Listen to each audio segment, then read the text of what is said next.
e, or any fixed constant that's not 0 over 0, we're going to have one of three possibilities. Okay, so I'd like to put a little arrow going from this to tell you, anytime you have this, there's three possible outcomes. These are the only things that could possibly happen. The first thing that could happen is you could get an answer of infinity. The second thing that could happen is you get negative infinity. And the third thing that could happen is does not exist. That's it. Okay, everyone? Anytime you have a fixed number that's not 0 over 0, when you try direct substitution, those are the only three possible answers you can ever give me. All right? Now, how are we going to determine which one of those it is? Here's what we're going to do. I'm going to draw a number line. Where are we heading in this problem? What was our limit approaching? -1. Okay. Let's try and approach -1 from the left side first. So if I say approach from the left, would you agree that on the number line I'm coming into -1 like this from the left side, those little red arrows? Yeah? And I'm trying to get really, really close to -1. So somebody give me a number that's really, really close to -1, but on the left side of it. -1 point, what? 1.1? 1.001, 1.0. Let me just try 1.01. That's close enough for now, right? I could get closer if I wanted to. Yeah? Plug that into the function, and you might need a calculator for this, and tell me what you get. All right, so I'm going to have to break out my calculator. I'm going to have to do -1.01 squared minus 4 times 1.01 all over. Oops, that was a negative right there. -1.01. Yes. That's too far away. Yeah, it's too far away. You need to get a little closer. Oh, because if you get a function that's not behaving well, like if it's behaving completely different, and even you could even argue with me, well then 1.01 is not close, because close is relative, isn't it? Like, are we close to each other right now? Well, compared to the sun, like you're pretty close to me compared to the sun. You see, so it's a relative thing. And so we'll just kind of wave our hands a little bit at it now, but I think -2 would be too far. Then we have to go -4. Anybody have this yet? What do you get? 101? Okay. And if you try to number another number, even closer, like -1.001, that number would get even bigger. Now, what did I say our only three possible outcomes are? Infinity, negative infinity, and does not exist, right? So if this is getting you, from the left side, if you're getting a positive number, it's looking like positive infinity right now, isn't it? And remember, the graph, what was happening on the left as we came in? Where was it headed? Positive infinity, right? But what do we still have to check? Because look at this limit. There's no little plus or minus on the top right, so we have to check both sides, don't we? So now we have to come in, and we have to actually approach -1 from the right side. Somebody give me a number here. -0.99. Let's try that. And now if you plug that into your calculator, I bet you get like -101.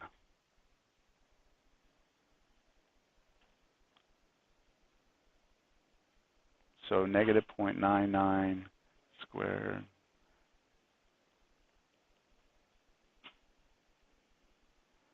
Does anyone have a question on what I'm doing? Like why I'm doing it, or?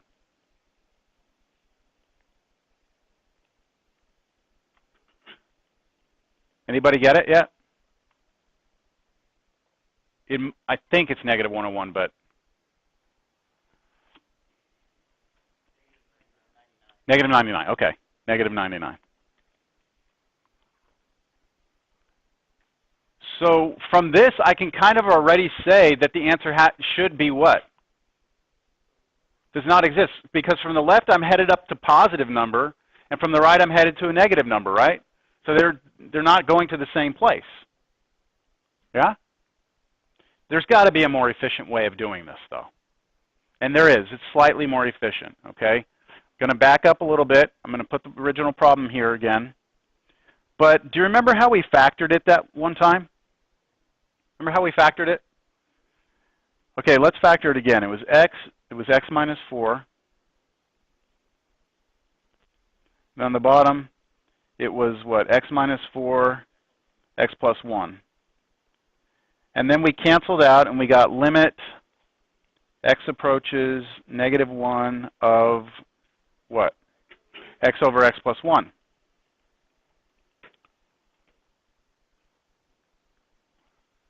Now, the reason I'm doing it this way is try a direct substitution now. Tell me what you get. Direct substitution into that.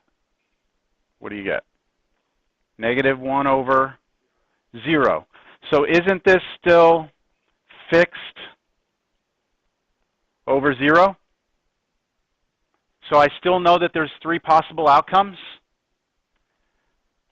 But what's the advantage of doing it this way? If I do my number line here and I do negative 1, and I come in from the left, and I pick a number like negative 1.01, it's a lot easier to calculate, right? Yeah, I don't have to square anything, right? Because I canceled stuff out, all I have to do is plug that in here, and it's a much simpler computation. In fact, watch this. This is even better. See if you can follow this. If you take negative 1.01, right, and you plug it into the numerator, so you take it and you plug it in to this, you're going to have a positive or a negative number on top. Negative, right? Negative 1.0. So you get a negative number on top, right? That's a negative number. Divided by, what do you get on the bottom if you plug in negative 1.01? A negative, though, right? What's a negative divided by a negative? It's a positive. So that tells me, positive infinity, right? Then you go check the other side. If I check the other side, take, what's the number I'd want here? Negative 0.99? Plug it into the numerator, what would you get? So take that, plug it into the top. What would you get? Negative on top, but this time, what do you get on the bottom? Positive on the bottom. And that ratio of a negative divided by a positive is negative, right? So from the left side, you're going to a positive number, the right side a negative number. This right here that I showed you is the most efficient way to do it, and is the way you should do it. If you want to get into all this plugging into the quadratic, you can do it. It's just time consuming. So what's our final answer? Does not exist. All that for does not exist. Does not exist.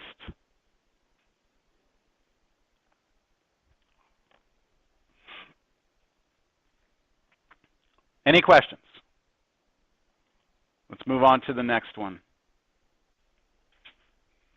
Number 16, limit x approaches negative 1,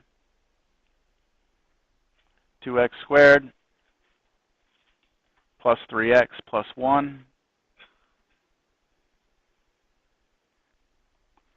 over x squared minus 2x minus 3. I have a rational function, direct substitution, looks like a good plan. What time is it that we take a break? Like 2:45, right? Okay. Direct substitution, let's try it. So notice I don't write the equal sign, right? I just draw a little arrow to let myself know I'm just trying to plug in. What do you get?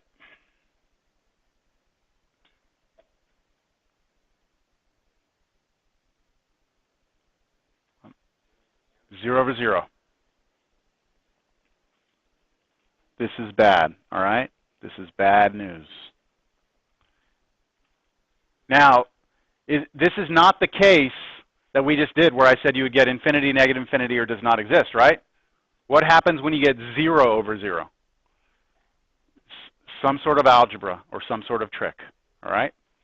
So, I mean, the way you kind of want to look at today so far is that if you plug in and you just get a number, you're in business, you're done. If you get 0 over 0, you've got to do some algebra. If you get fixed over 0, you have 3 possibilities, and you've got to kind of play with it to figure out what's happening from each side. So what should I try here to make this work? Try some factoring?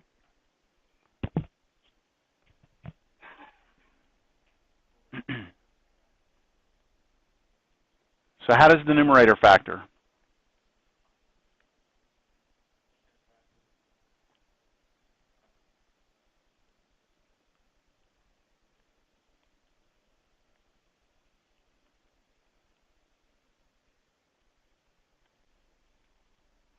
Is that right? That should give you the numerator, shouldn't it?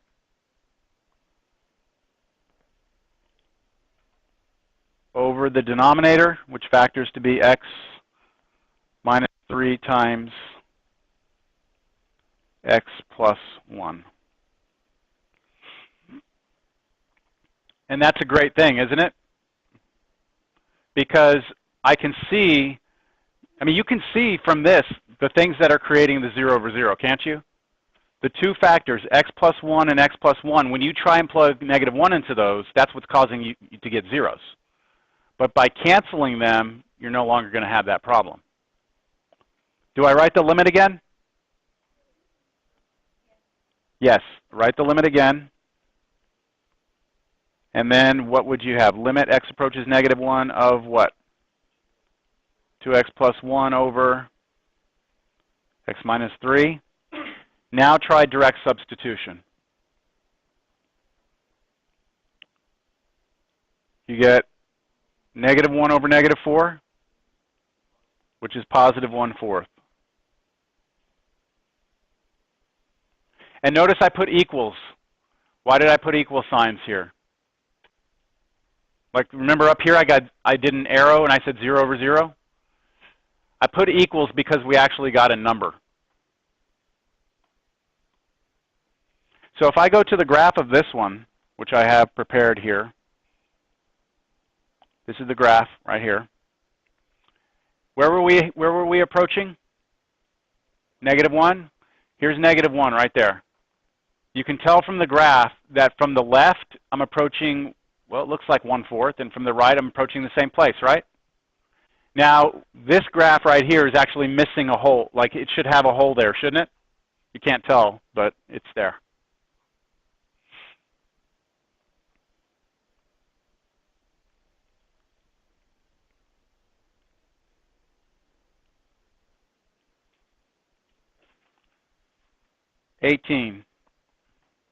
Limit h approaches 0. So we're using h instead of x.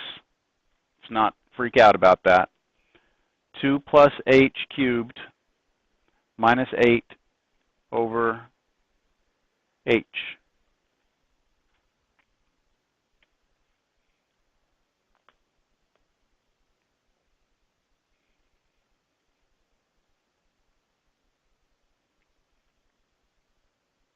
Let's try direct substitution, because we do have a polynomial divided by a polynomial. And when you plug in 0 for h, you get a 2. 2 cubed is 8. 8 minus 8 is 0. So I do get 0 on top, and I also get 0 on the bottom. This is a bad situation. And therefore, I need to do some algebra or some trick.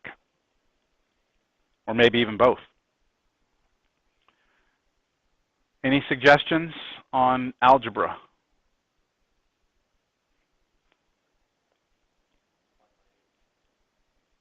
Multiply, how do you mean? Multiply top and bottom by h?